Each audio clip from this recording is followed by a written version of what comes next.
Welcome to the third episode of Should You Buy. Today we're going to look at Metro Last Light, sequel to 2010's Metro 2033, developed by the sadly late THQ, which although falling short of what it could have been was generally praised by most critics.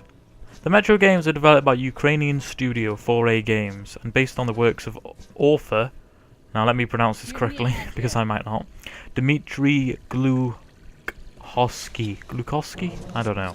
The first game was based on his novel of the same name, and while the sequel isn't based on a specific work, it directly carries on the first game's storyline. The Metro series is set some years after nuclear war has ruined the surface of the Earth and put an end to civilization as we know it. In Russia, survivors retreated to the local metro, reforging a bleak semi-existence in the tunnels beneath the city. This is a sort of a game that mentions, in its opening cinematic, the very real possibility that God is dead. The story is one you feel you've seen before, although it is different to that of Metro 2033. That doesn't stop it gripping you from start to finish. On top of that storyline is the coming war brewing between the Red Line, who are the communist remains of the previous regime, the Order, who are a sort of new, they want to take Russia forward, and they were basically who were in power, I guess you could say, because Russia wasn't communist anymore. They want peace, basically. And the Fourth Reich, who are basically the Reich after the next, the Third Reich. So they're evil, basically Nazis. Most of them are Russian, though. There are a few Germans, I think. They're all locked in a struggle for a doomsday device from the military bunker of D6, although the last section of the story is a bit rushed as each new revelation piles on top of the next before you can make sense of it all. Moscow Metro is an immersive world. I think it is, honestly, near to or on par with Bioshock Infinite's Columbia, but whereas idyllic could be best used to describe Columbia, creepy doesn't even begin to describe the horrors that lay down in the Metro.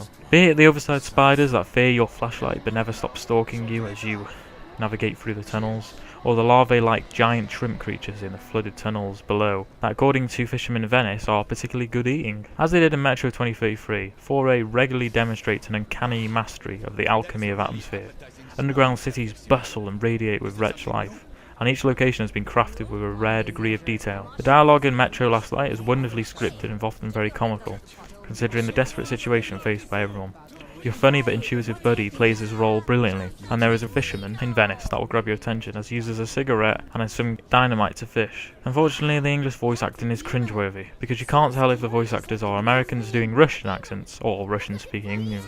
There is laughter, sorrow and desperation flowing through the denizens of the Metro, coming from the mouths of the evil Nazi camp, the hardened Red Line soldiers, the opportunistic thieves in Venice, and the despairing refugees dotted around the Metro. But while the locations in the game have been crafted with a fine eye for detail, the characters themselves feel half-formed. You'll regularly watch waxen humans talk, slowly turning their unmoving faces towards and away from you like animatronic figures. Last Light is a real testament to the power of good lighting and environmental design. The graphic fidelity of the world can be remarkably convincing, which stands in sharp contrast to how stilted and unconvincing the characters themselves can be. There are also countless conversations you can listen to, often retelling the struggles of life in the Metro, and many events you can witness showing how vulnerable and desperate they really are. These type of events appear in the mutated world as well, as you will especially see later on in the game, when the Dark One is with you, that the mutated versions of everything are not as bad as you think. One example is where you see a mutated bear and it tries to kill you and you have to kill it, and the Watchmen, who are evil wolf-like mutated creatures, try to attack it as well, and they won't attack you whilst you're attacking it because they know that if you work together you can take it down. So you see it, you kill it, and then you leave it to die, and it gets eaten alive by the Watchmen, whilst her cubs watch knowing they have no one to protect them from their safe of their nest. There's this particularly awesome scene on a rooftop where an enraged demon attacks you. You may kill it, but be saddened to learn that she was protecting a nest containing a defenseless baby demon. And you have the option to actually leave it alone, and she even warns you by, like, I don't know how you could say it, howling at you. And if you leave her alone, she won't attack you.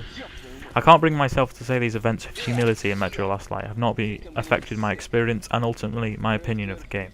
When you're with Pavel and your other various partners in the game, the survival horror aspect is slightly removed. Although the rest of the game will get you in parts when you're alone and in the dark, but it does add a familiar cooperative experience in trying to escape the Nazis who imprisoned you, as well as surviving the mutated creatures that you have to fight your way through. And the problem is, Metro is best when you are alone, or at least with the Dark One, because the Although the partners are comical and interesting, and occasionally they'll intuitive, like Pavel is very intuitive. He'll like make something out of nothing and then show you another way to go through. And the same with Khan and the woman person. But yeah, it's better when you're on your own because it's much scarier that way. It's more survival horror, and the partners are very capable of shooting the enemies themselves. And most of the game, when you're fighting enemies, human enemies, you are on your own. But most of the game when you're fighting creatures, you are with someone else, which kind of lets the game down a bit. Now the sound effects in the game are fantastic and increase the atmosphere at least tenfold. When the volume increased and the music became creepier, I was very afraid to continue on, but I knew I had to, because even though it's a horror game, and I really dislike horror games, I never felt I couldn't carry on playing, and the story was gripping me more, so I wanted to continue and find out the future of the Metro. Human AI awareness ranges from amazingly realistic to fantastically idiotic. Enemy human AI can be a bit stupid and not spot me when I'm 2 feet in front of them, pointing my assault rifle at them, and they still don't spot me. The animals and beasts you'll fight are even less annoyance. Usually just charge at you in a straight line. Nevertheless, the mutant monsters can make for some enjoyable showdowns, but they can also become tiresome. There are a few boss battles that are equally unsatisfying, but mostly pitted against giant charging bullet sponges with weak spots, and even one rampaging beast that must be tricked into bringing down a series of columns in a room.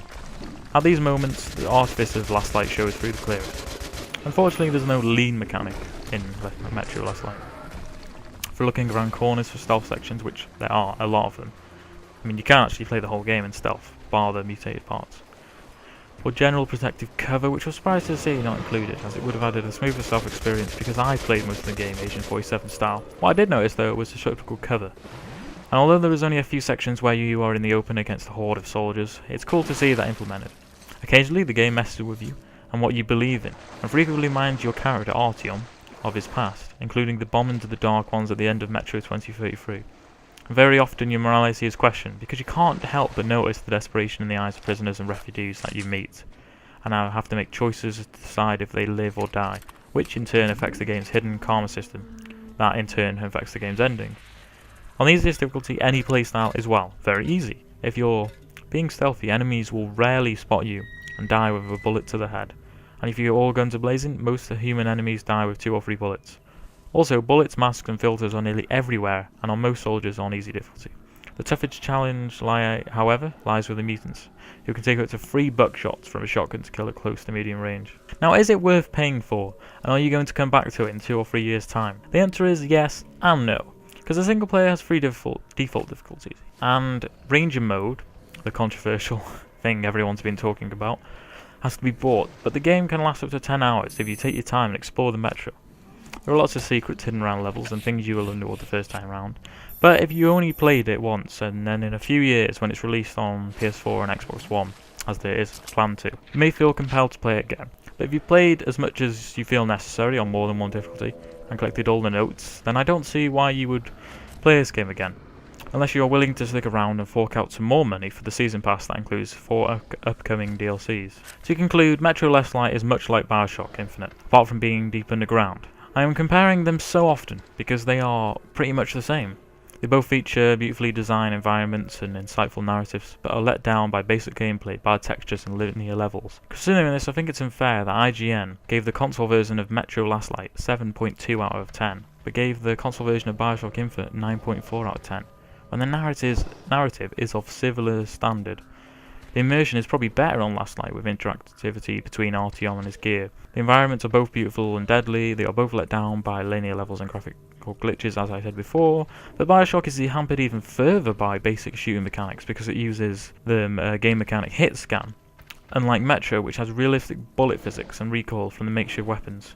So it baffles me as to why Metro should get such an abysmal score from IGN compared to the 9.4 out of 10 that Bioshock got. Especially when other reviewers have given it 9 out of 10, saying that, though I can't just ignore the linearity and glitches in Metro though. The occasional welcomed karmic choice does not outweigh the sheer amount of scripted events and imbalanced human AI. That is why I'm giving the PS3 version of Metro Last Light an 8 out of 10, with the conclusion that it's worth renting, purely because it has no other mode than single player. and you have to pay an extra for the harder difficulty, but not forgetting what a fantastic game it is. And at the end, regardless of which ending you experienced, you will be very happy to have saved the Metro. So I hope you enjoy this episode of Should You Buy, because the first time so far in this series I have thoroughly enjoyed playing Last Light and writing this review. So make sure to like the video if you enjoyed it, or if it was helpful in any way, as it helps me continue doing these. Subscribe if you want to see more value for money reviews of the latest games, and look forward to the next installation of Should You Buy, featuring Insomniac Games' first foray into the world of cross-platform games with a 4-player cooperative shooter. See you. Goodbye.